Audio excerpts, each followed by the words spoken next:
Hello students, I welcome you all for my today's class. Today we are going to discuss on a topic of hysteroscopy and salpingoscopy too.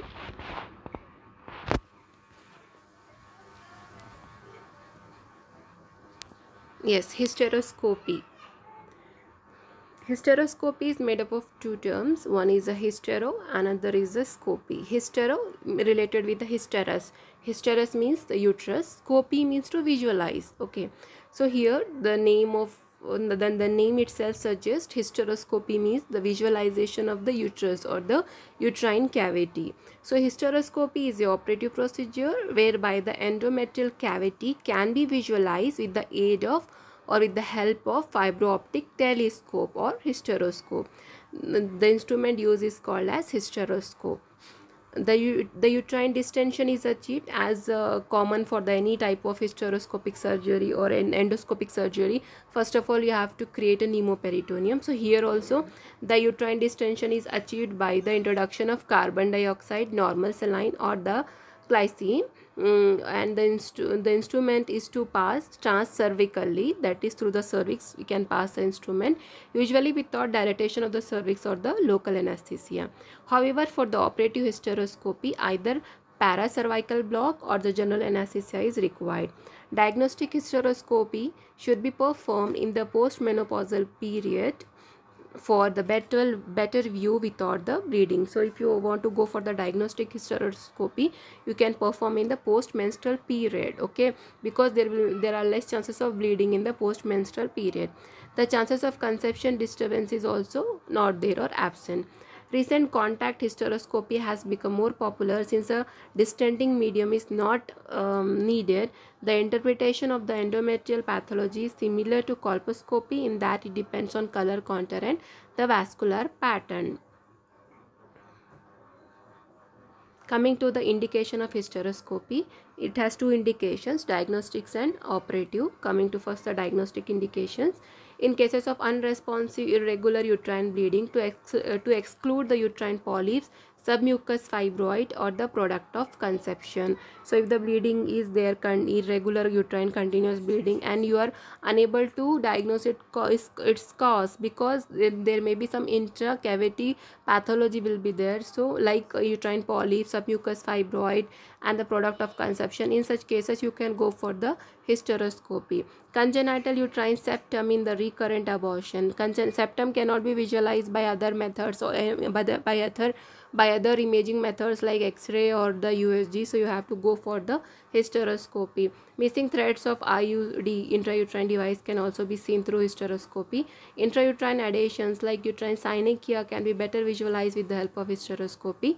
To visualize transformation zone with the colpomicrohysteroscopy when colposcopic findings is unsatisfactory. So when colposcopic findings are unsatisfactory, you can go with the colpomicrohysteroscopy directly to visualize the transformation zone, which is a site of the cancer. The instruments for endoscopic procedures are costly and required a great deal of expertise for the diagnostic and especially for the operative procedures. Yes, of course. Here you can see the instruments used. Distension media of the uterine cavity, carbon dioxide distension. For this you need a tube. Light source, xenon light source gives a better image quality. Camera equipment is needed. Endoscope, you can see here the endoscope in the diagram. It is flexible, high cost and fragile, cannot be autoclaved. Rigid gives different directions of the view, 0 degree, 12 degree, 30 degree, best for the diagnostic purposes. Hysteroscope, there are again of two type, diagnostic and therapeutic. You can see the diagnostic hysteroscopes and the therapeutic hysteroscopes have different types of forceps. See here the hysteroscopic view of a uterine polyps. You can see here the uterine polyps in the hysteroscope, and here you can see the uterine anomalies. You can see here a septum is present and two cavities are present in the uterus. This is a office hysteroscope. This is a portable one, can be carried on the OPD basis. Here you can see the hysteroscope, introduction of a hysteroscope, and the help of a hysteroscope you can better visualize the uterine cavity.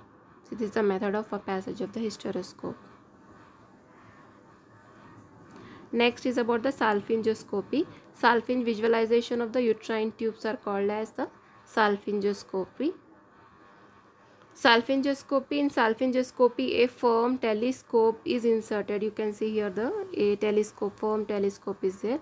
See, it is inserted through the abdominal ostium of the uterine tube so that the tubal mucosa can be visualized by distancing the lumen with the saline infusion. So you are introducing a saline infusion first, then you are introducing a firm telescope through the abdominal ostium of the uterine tube. Uterine tube has two ends, one is the tubal and another is the abdominal ostium. So through the other end of that is through the abdominal ostium of the uterine tube or the fallopian tube, you are introducing a telescope so that the tubal mucosa can be better visualized, and here you are distension media used as a saline. The telescope is to be introduced through the laparoscope.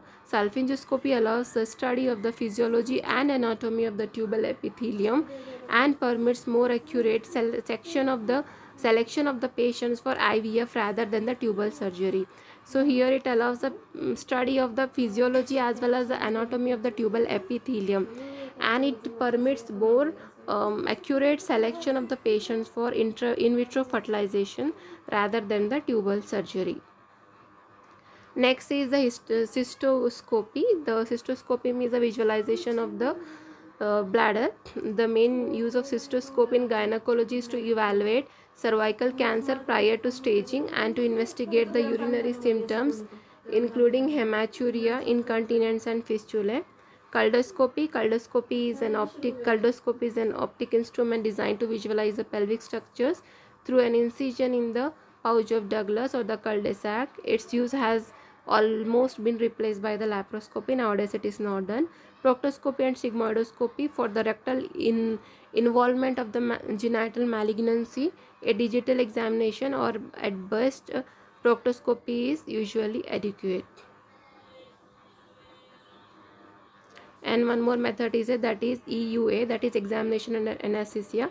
It is indicated where the bimanual examination cannot be conducted properly either because of the extreme tenderness or inadequate relaxation of the abdominopelvic muscles or non-cooperative patient. It should be done routinely in all cases of uterine malignancy for clinical staging. It is extended freely to examine in virgins and in cases with the pediatric gynecological problems. So this completes the endoscopy, laparoscopy, hysteroscopy, salpingoscopy, cystoscopy and different scopies, that is the endoscopical procedures. Thank you.